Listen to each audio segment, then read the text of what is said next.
ओम श्री गुरुवे नमः। मस्तिष्क की परतों में छिपे टाइम कैप्सूल। इस संसार में जितने भी रहस्य रोमांच हैं वह सब मस्तिष्क की विज्ञात क्षमता से परे एवं अविज्ञात की परिधि में आते हैं। दैनिक जीवन में हम जो कुछ सीखते समझते हैं वह मस्तिष्कीय सामर्थ्य का एक स्वल्प अंश मात्र है, जिसका कि हम भौतिक जानकारी बढ़ाने और सुविधा साधन जुटाने के रूप में उपयोग करते हैं। यह तो मस्तिष्क की शक्ति का स्थूल पक्ष है, जिसे बुद्धि के रूप में जाना समझा जाता है, पर जिसका सूक्ष्म पक्ष इससे भी अनेक गुना विशाल और अनंत संभावनाओं से भरा पूरा है।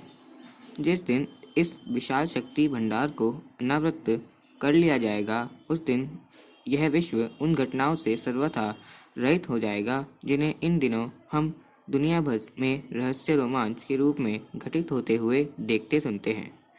ऐसी ही एक रहस्यमय घटना सन 1923 में शुल्कॉफ और उनके परिवार के साथ नॉर्थ सी के सिल्ट द्वीप पर घटी। विलियम हटन और कैप्टन शुल्कॉफ बड़े घनिष्ठ मित्र थे। लंदन में इनका पास पास ही मकान था।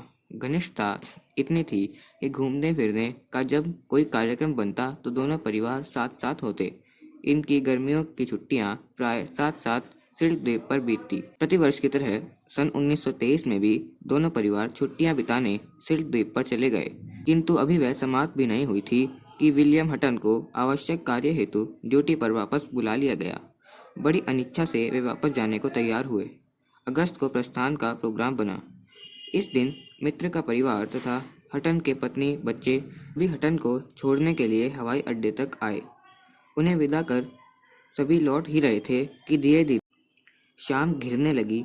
वे समुद्री तट पर सूर्यास्त के दृश्य का आनंद लेते हुए लौट रहे थे कि तभी अचानक शुल्कॉफ चलते चलते रुक गए और असमंजस में पड़े समुद्र की ओर देखने लगे। सभी की दृष्टि उस ओर उठ गई। समुद्र में तेज ज्वार उठ रहे थे। इन्हीं के बीच फंसी एक नौका उससे सुरक्षित बाहर निकलने के लिए जूझ रही थी, पर भीषण समुद्री लहरों के बीच नाविकों का प्रयास बार बार निष्फल हो जाता। प्रयत्न जारी था। नाव में सवार 15 से 20 मछुआरे नाव को लहरों से बाहर निकाल लेने की जी तोड़ कोशिश कर रहे थे। इसी बीच एक जोर का धमाका हुआ।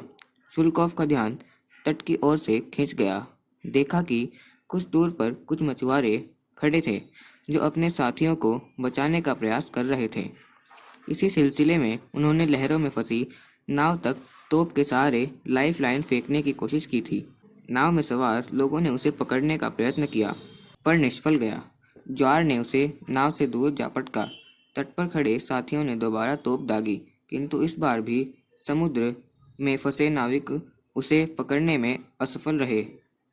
पुनः तीसरी बार तोप द्वारा मझधार में फंसी नाव तक लाइफ लाइन फेंकी गई, मगर न जाने तभी अचानक कहां से कई मीटर ऊंचा एक ज्वार आ गया और उसने नाव व लाइफलाइन को एक दूसरे से काफी दूर फेंक दिया।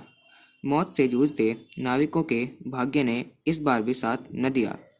इस बीच बार बार के धमाकों से पास पड़ोस की नाविक बस्तियों से अनेक स्त्री पुरुष व बच्चे वहां एकत्र हो गए थे। उन्होंने मौत के मुंह में फंसे अपने बस्ती वालों को देखा तो सभी मिलकर ईश्वर से उनके सुरक्षित तट पर वापस आ जाने की प्रार्थना करने लगे। शुल्कॉफ दंपति, उनके बच्चे तथा हटन की पत्नी बच्चों ने भी उनका साथ दिया। वे अपने आराध्य ईसा को याद करने लगे। अखंड ज्योति, मई 1991, पृष्ठ 11, भाग 1। ओम शांति।